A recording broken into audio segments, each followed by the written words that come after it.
Добре дошли в поредния епизод на Отвътре навън. Както ви казах в предния епизод, съм си наумила тези двата да са истории, които да разкажа, които по някакъв начин да продължат да живеят в интернет пространството. Някакси така след мен. Мисля си, че са хубави истории, от които може да се вземе и поука. Тази конкретно, всъщност ще ви я предам. Не съм присъствала, няма и как да съм присъствала, но това е една история, която се предава в моето семейство. И всъщност аз я знам от баща ми и от леля ми. Всеки ми е казвал малко по-различна версия. Ще се придържам към това, което аз съм запомнила, начинът по който аз съм го запомнила. Така че може да има някакви фактологически грешки, но така е стигнало до мен.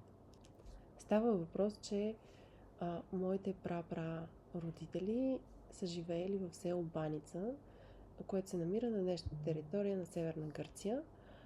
Всъщност то вече не съществува, но по онова време те са имали 9 деца, живеели са си така мирно в това село, докато ни идва Гоце Делчев, където намират смъртта си в това село, тъй като турците го нападат, опожаряват цялото село и моята баба Катерина бяга в една посока, нейния мъж в друга и по това време ти не знаеш какво се случва. Той е пълен адреналин, съответно не знаеш кой е жив, кой е умрял.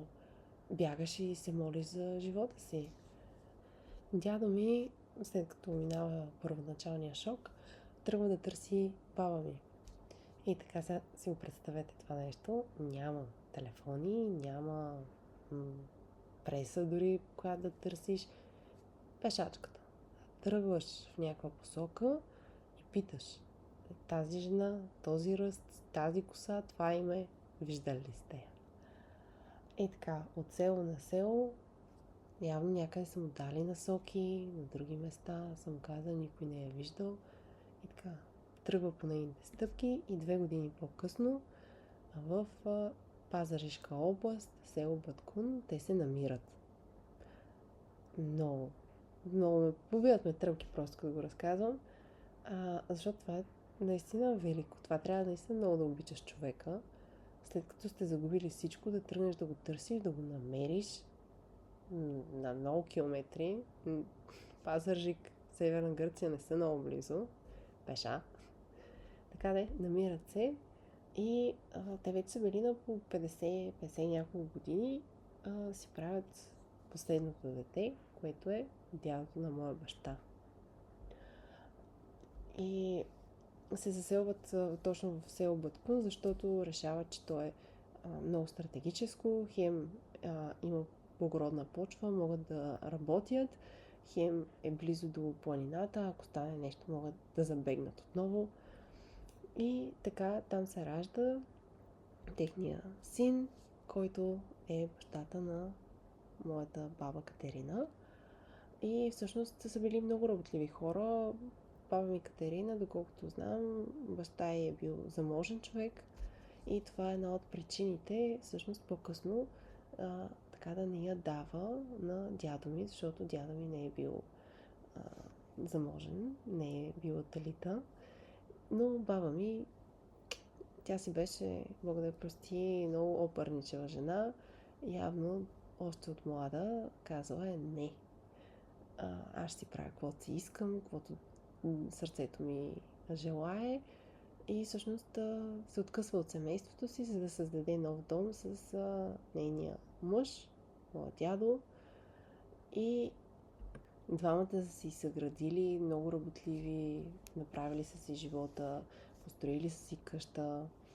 Аз дядо ми не го познавам, тъй като той си отишъл много преди въобще родителите ми да се съберат, много млад, но баба ми останала млада вдовица, беше много така велика жена. Естествено, като всеки човек, тя също си имаше кусури, много трудно можеше да й кажеш нещо, да поеме акъл.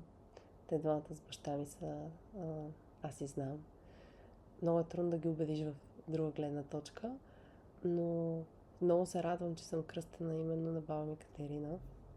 До ден днешен продължавам така да си мисля, че е с мен, особено като работим в градината, и продължавам да си мисля за нея в определени моменти и като имам да взимам някакви решения, сякаш се допитвам до нея.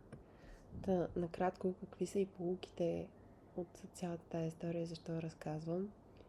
Първо искам да си дадем сметка колко неща е трябвало да се случат, за да съществуваме ние.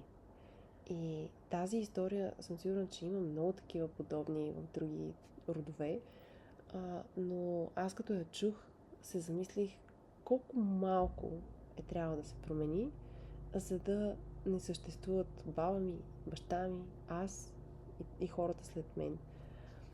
И как това, че дядо ми не се е отказал и е продължил да търси баба ми, е всъщност нещо много красиво. И оттам всичко да доведе до баба ми Катерина, която, както съм ви казала вече, по мои спомени беше един наистина много силен човек. Естествено, когато човек си замине, нещата малко се променят.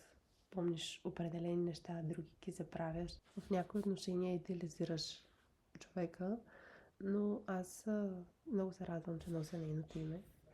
Мисля, че съм научила много от нея и сега искам да ви прочета едно писмо, което я написах преди няколко месеца, за да си спомням определени неща. Скъпа бабо, благодаря ти, че беше част от моя живот, че създаде образа на силна и независима жена.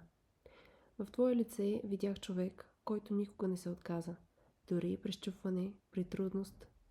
Ти реагираше все едно нищо не е станало. Съжалявам, че се разминахме в градинарството. Може би много щях да науча от теб. Ти отглеждаше най-вкусните домати, които някога съм яла. Но това ме научи, че не трябва да чакам, защото времето тече. Трябва да прекарвам времето си с близките и да вземам от тях знанието, което са натрупали. Въпреки това те усещам с мен в градината. Доста често. В представите ми ти се радваш на всичко, което сме създали. Напътстваш ме. Имам усещането, че това ни свързва. Също така сега си давам сметка колко силна жена си била наистина. Защото в момента на нас са ни необходими 3-4 човека, ако не и повече, да поддържаме половината от това, което ти правеше. Може би по този начин си намирала разсейване, смисъл, призвание. И това ти е давало смисъл и сили.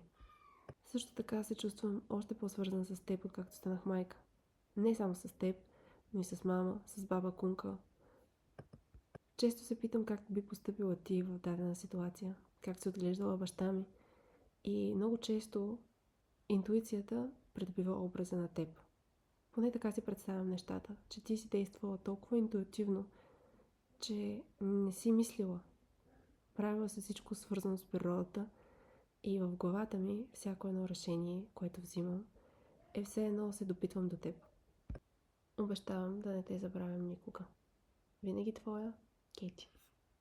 С това искам да ви напомня да звъннете на вашите близки, докато още е време, да сте до тях, да им казвате, че ги обичате и да вземете възможно най-много неща от тях, ритуали, неща, които да ви свързват, за да може да живеят чрез тези ритуали заедно с вас.